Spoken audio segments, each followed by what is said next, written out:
we have Dr. Mike Mickler, professor of church history at Unification Theological Seminary. Mike, thank you for being here today. Thank you.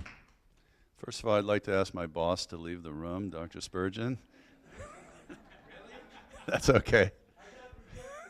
I'm afraid what I have to say may upset you, but we'll see.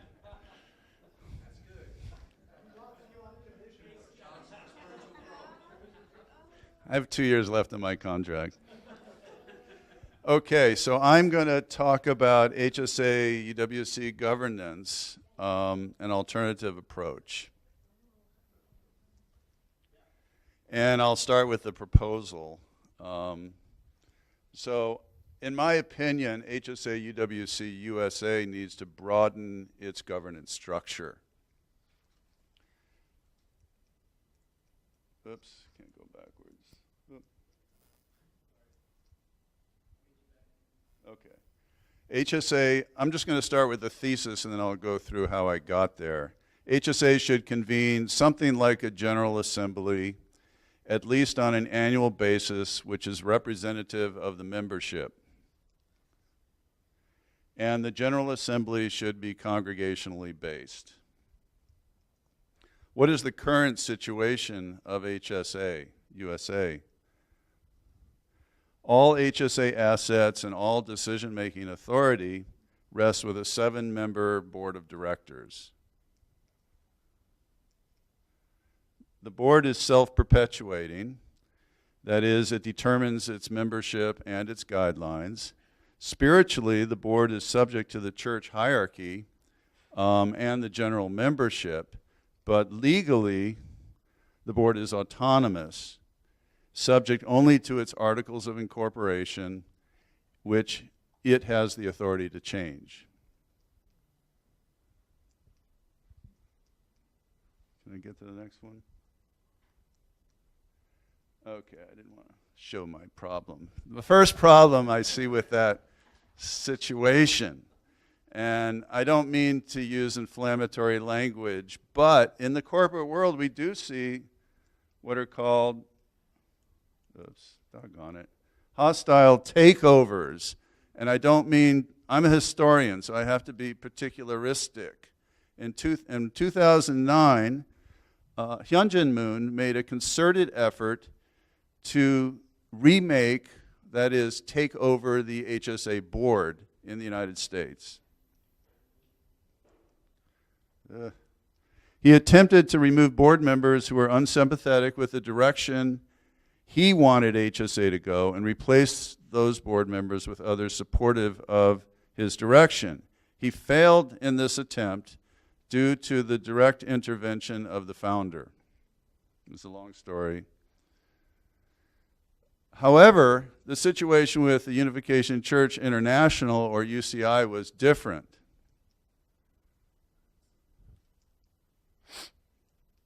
He succeeded there with UCI. As board chair, he induced 2 out of the 5 board members to resign and replaced them with 2 of his associates, giving him a majority, 3 out of 5. At that point, they then voted the other 2 board members, Mr. Peter Kim and Mr. Douglas Jew, off the board. The church subsequently lost at least 1/2 and maybe more of its worldwide assets. What were these losses? What were the losses specifically? The former Atlantic Video Building in Washington, D.C., where council lectures were produced, was sold for $113 million. The 417-room Sheraton Hilton in Arlington, Virginia, where there were blessings and many other activities, was sold. The Marriott Hotel and Mall Complex in Seoul, Korea, was sold for $1 billion. And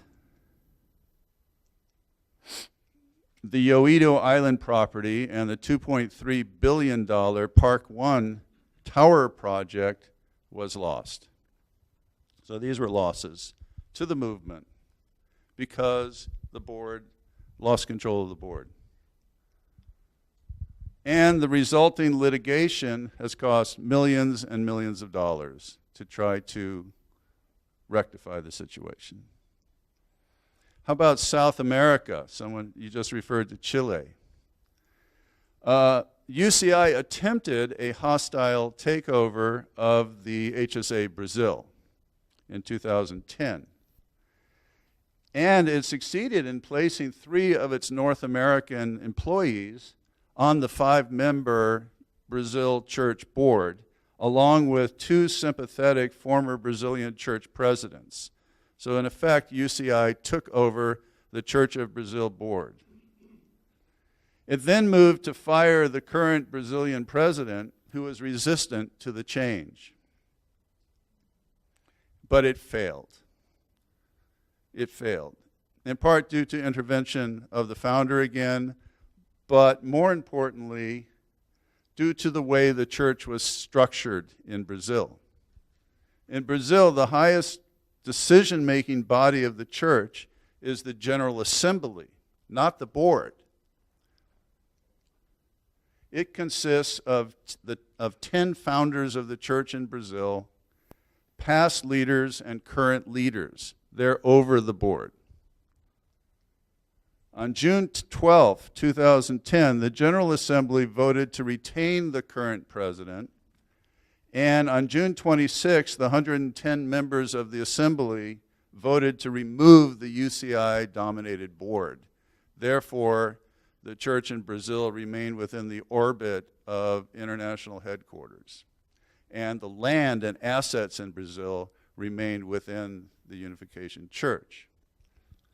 Now, I don't know about the case in Chile. I think it's been a similar scenario, and the scenario played out also in Paraguay, where the assets were actually lost, and it's in litigation now. The second problem with the board-dominated authority structure is what I would say is demoralization. The general membership has little or no say in church policies, priorities, decisions, or initiatives. In fact, the HSA Articles of Incorporation makes no provision for membership at all. Legally, membership doesn't exist. Only the board exists. There's no actual members, according to the HSA bylaws. There are no checks on the board's authority. There's limited ownership of members over their church, which results in lessened buy-in. Let's do a case study of Barrytown College. Dr. Spurgeon, could you please leave? Barrytown College of UTS, for example. The HSA board made major financial commitments to launch the undergraduate program. $7 million was committed in startup costs for the first 3 years of the college. Another $8 million was committed to the endowment. These were in written pledges to the state of New York. On that basis, the New York State Education Department authorized the program to come into being. Then in October 2013, within 2 months of the college starting, the HSA board gave direction that the college should be closed. That resulted in a great deal of acrimony and demoralization. And now there are fears that the Barrytown facility is at risk. So, I propose an alternative governance structure. HSA should convene a General Assembly as the highest decision-making body. The board and church administrations should serve under the General Assembly. Sorry to be so radical. You're not sorry at all. The General Assembly should be genuinely representative of the membership. And the General Assembly should approve the annual budget, establish policies, set priorities, protect assets, and be a witness to unification faith. How can we implement this? Not easy. Also, there are sort of various options that could be applied. Well, I think the assembly should be congregationally based. Why? Because the congregations are the basic units of church governance, as Noah was just indicating. It's the congregations where church governance begins.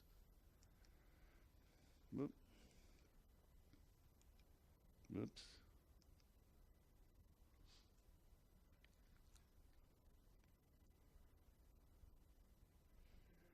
Okay, so what should happen is that recognized or authorized congregations,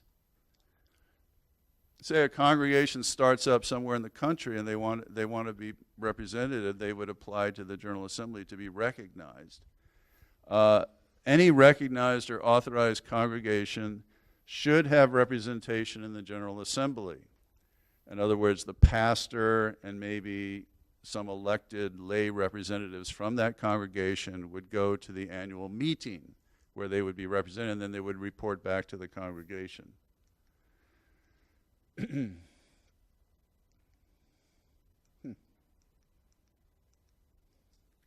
Provision also could be made for district assemblies as a subset of the General Assembly. So there's a variety of ways this kind of thing can be organized.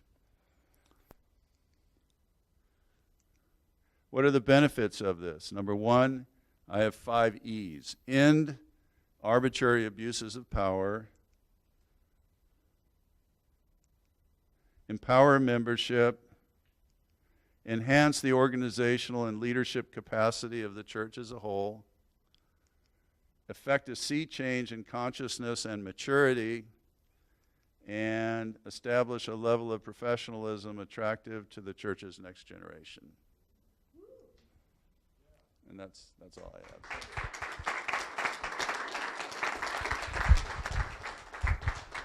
Thank you, Dr. Mickler.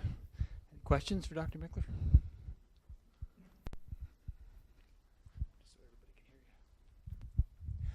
You were suggesting that governance should be congregationally based. I'm working out of New Jersey region, and there's been tremendous swing and difficulty in any method of representation. Because in New Jersey, you have the large elephant in the room in the Clifton Church. You have a couple of other churches that have significant membership, and you have a number of churches that have almost no membership. The first time an election was held, the district council was made up entirely of members from the Clifton Church, possibly some from Elizabeth. They redid it, and they did it congregationally. And a representative from our church in Pittsburgh with 4 families went and reported that there was the pastor and 1 member of New Jersey Church in this body. How do you balance that congregationally? Yeah, I mean, there are different ways to approach it. I mean, maybe you need proportional representation where the really large churches would get a greater representation at a district or national councils, and the smaller ones would get a lesser representation. Maybe you'd have a bicameral situation where you'd have the clergy, like we have the Senate and the House of Representatives. Each church could maybe have equal representation in one of the bicameral bodies, and then the other one could be proportional based on membership, where the larger, just like the larger states have greater representation in the House, so larger churches would have greater representation in this side, but they'd have equal representation on the other side. It just depends how you organize it. You had a question? It sounds very similar to the structure of the UUA, Unitarian Universalist Association of America. and the congregation that I belong to, we have just over 100 members, who are identified by their commitment, but also by financial contribution. And we are entitled to 3 delegates to the General Assembly. But the rest of the structure I'm not so up on. I function at the local level. I'm the treasurer, and I'm on the local board for local decisions.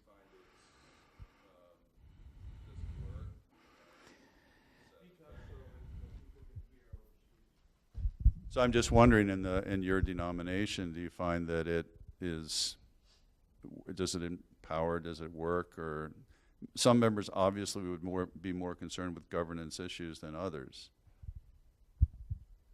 The number of members interested in governance is small. Young people don't actually feel empowered because at that point in their life they're not so interested in that. And it's almost like it's too big, so many people don't get to experience the regional and the national level. However, when people do experience regional and national, they get very, very inspired and motivated. So that once they go to General Assembly and participate, they come back with a tremendous amount of energy. I believe we have some online questions. I have a question again from Amy in Lancaster, Pennsylvania. Have you considered a process that might get us to the structure you propose? No. I just came up with this last night.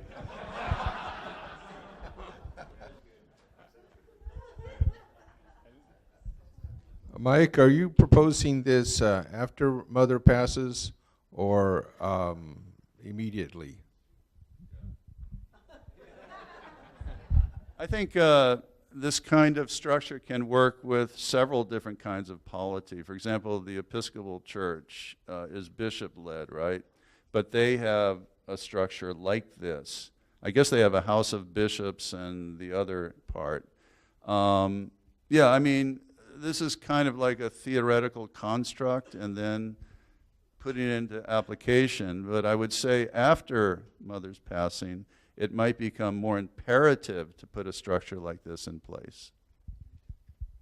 Our producer has given me the wrap-up signal for this section, so we'll move on.